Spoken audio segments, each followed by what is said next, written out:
తమ్మినేనిపై అభిశంసన, అవినీతి తప్పుడు నిర్ణయాలపై సిపిఎం కేంద్ర కమిటీ సీరియస్. మరో ఇద్దరు నేతలపైన కూడా ఇదే తీర్మానం. ద్విసభ్య కమిటీ ఎంక్వైరీ రిపోర్టు ఆధారంగా హైకమాండ్ నిర్ణయం. వరుస వైఫల్యాలు, కార్యదర్శి ఎంపికలో తమ్మినేని తీరుపై అసంతృప్తి అంటూ చూస్తున్నాం. ఇక్కడ సిపిఎం పార్టీలో తమ్మినేని పైన చాలా వ్యతిరేకత రావడం జరుగుతూ ఉంది. అభిశంసన తీర్మానం చెబుతూ కేంద్ర పార్టీ కూడా ఇక్కడ ఇవరకు లేఖలు పంపిందట. ఏమనంటే నువ్వు అవినీతి చేసినావు, తప్పు నిర్ణయాలు తీసుకున్నావు, పార్టీ నడిపించడంలో ఫెయిల్ అయిపోయినావు.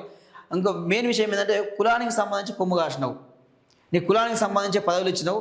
దీన్ని ఒక ఎర్రజెండా పార్టీని, కమ్యూనిస్ట్ పార్టీని నువ్వు కుల రాజకీయ పార్టీగా తీర్చిదిద్దినావు.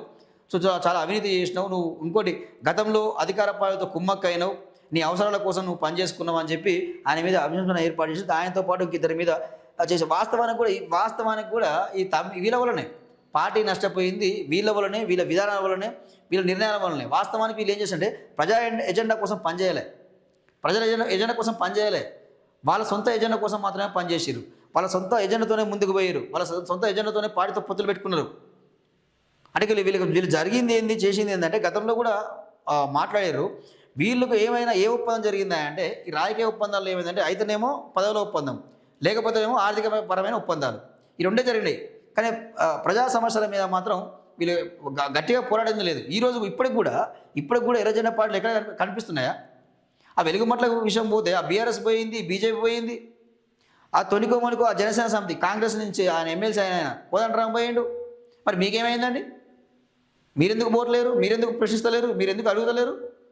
అంటే మీకు అందులో మీకేమన్నా ఒప్పందం జరిగిందా? ఎందుకు పోతలేరు మీరు? ఈరోజు మీ కమ్యూనిస్టు పార్టీలో ప్రజలకు నమ్మకం పోయిందంటే మీ విధానం వల్లనే వాళ్ళకి నమ్మకం పోయింది.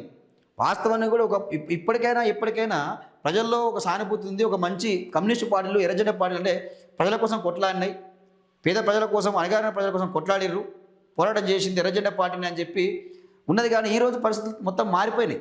అంటే మీ వ్యక్తిగత ఎజెండాల కోసం పార్టీ సిద్ధాంతాలను పక్కన పెట్టి మీ ఎజెండాను ముందుకు తీసుకొచ్చి పార్టీని దిగజారుస్తారు, పార్టీని చాలా నష్టపోయే విధంగా చేసిరు ఈరోజు.